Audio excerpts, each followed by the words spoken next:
Intro music fades slightly to background. Hello everyone, and welcome back to our channel. Today, we're diving into one of history's most epic love stories, a tale of power, passion, and politics that played out on the world stage. This isn't just a romance, it's the story of two titans, a queen and a general, whose fateful meeting would change the course of empires. This is the story of Cleopatra and Mark Antony. To truly understand their story, we have to go back to the year 44 BC. The world is in chaos. Julius Caesar, the most powerful man in Rome and Cleopatra's lover and political ally, has just been assassinated. For Cleopatra, the brilliant and ambitious queen of Egypt, this is a catastrophe. Her connection to Caesar was her lifeline, her guarantee of Egypt's sovereignty and her own throne. Now, with him gone, she's in a perilous position. Rome is tearing itself apart. The assassins, led by Brutus and Cassius, are fighting a civil war against Caesar's heirs, his adopted son, Octavian, and his most trusted general, Mark Antony. Cleopatra, ever the shrewd political operator, has to play her cards perfectly. She needs a new Roman protector, but backing the wrong horse could mean the end of her reign and her kingdom. She cautiously supports Antony and Octavian, but the situation is a political minefield. After defeating Caesar's assassins at the Battle of Philippi, the victors divide the Roman world. The calculating Octavian takes the west, and Mark Antony, the charismatic, battle-hardened general, gets the east. And the east, of course, includes the fabulously wealthy kingdom of Egypt. Antony needs money, and lots of it. He needs resources to pay his legions and to fund his planned campaign against the Parthian Empire, Rome's great rival in the east. And there is one person who has more wealth than anyone else, the Queen of Egypt. In 41 BC, Antony summons Cleopatra. He wants her to come to Tarsus, a city in modern-day Turkey, to answer for her supposedly lukewarm support during the civil war. It's a power move. He, the great Roman general, is summoning a client queen to bow before him. But Antony has severely underestimated the woman he is about to meet. Cleopatra knows this isn't just an interrogation, it's an audition. It's her chance to secure her future. She doesn't rush to Tarsus. Instead, she lets Antony wait. She's building anticipation, crafting her entrance not as a subordinate, but as a goddess. She understands that to win over a man like Antony, a man accustomed to power and luxury, she can't just appear as a supplicant queen.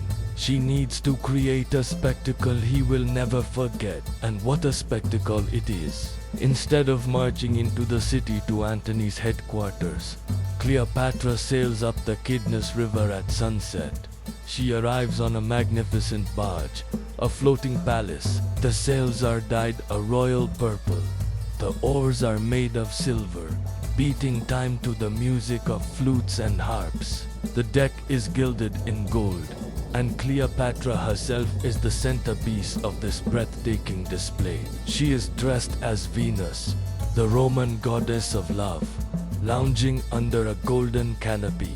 Her attendants are costumed as nymphs and cupids, fanning her and burning sweet-smelling incense that drifts over the crowds gathered on the riverbanks. The entire city of Tarsus empties to witness this unbelievable sight. Antony is left sitting alone in the marketplace, abandoned. The message is clear. The goddess has come to feast with Bacchus, the god of wine and revelry, a deity Antony often compared himself to. Checkmate. Completely enchanted, Antony accepts her invitation to dine with her that night on the barge. The banquet is a display of almost unimaginable opulence. The food, the wine, The decorations, everything is designed to overwhelm the senses and showcase the infinite wealth of Egypt.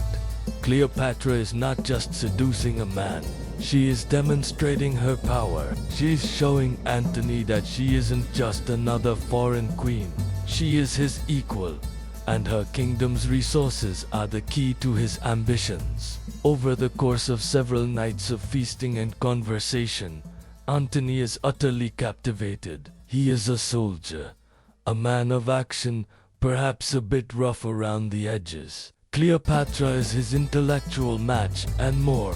She is witty, charming, and fluent in multiple languages. She can discuss philosophy, politics, and military strategy with him as an equal. He expected a client queen, but he found a soulmate. This wasn't just a physical attraction, although that was certainly part of it.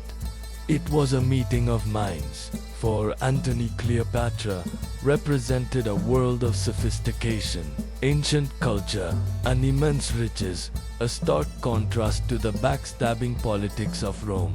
For Cleopatra, Antony was the most powerful man in the Eastern Mediterranean, the shield she needed to protect Egypt from Rome's insatiable appetite for conquest. Their attraction blossomed in this high-stakes environment. Every whispered word, every shared glance was layered with political meaning. He was Rome's ambition. She was Egypt's wealth. Together, they could be unstoppable. In Tarsus, their alliance was forged, not just in a political agreement, but in a bond of genuine affection and mutual fascination. Antony abandons his plans to confront her, and instead follows her back to Alexandria for the winter of 41 to 40 BC. There, their relationship deepens. They spend months in a whirlwind of luxury and pleasure, creating a social club they called the Inimitable Livers, dedicated to a life of nightly festivities and elaborate games. But beneath the hedonism, a powerful political and military alliance was taking root. This was the beginning of a love affair that would produce 3 children, unite the East against the West, and lead to a final, tragic confrontation with Rome. The ripples of their meeting in Tarsus would shake the foundations of the known world, proving that sometimes the most powerful force in history isn't an army, but the dangerous attraction between a queen and a general. What do you think? Was it true love or a brilliant political maneuver? Let me know your thoughts in the comments below. Thank you so much for watching. If you enjoyed this journey back in time, please give this video a like and subscribe to our channel for more stories from history. We'll see you in the next one.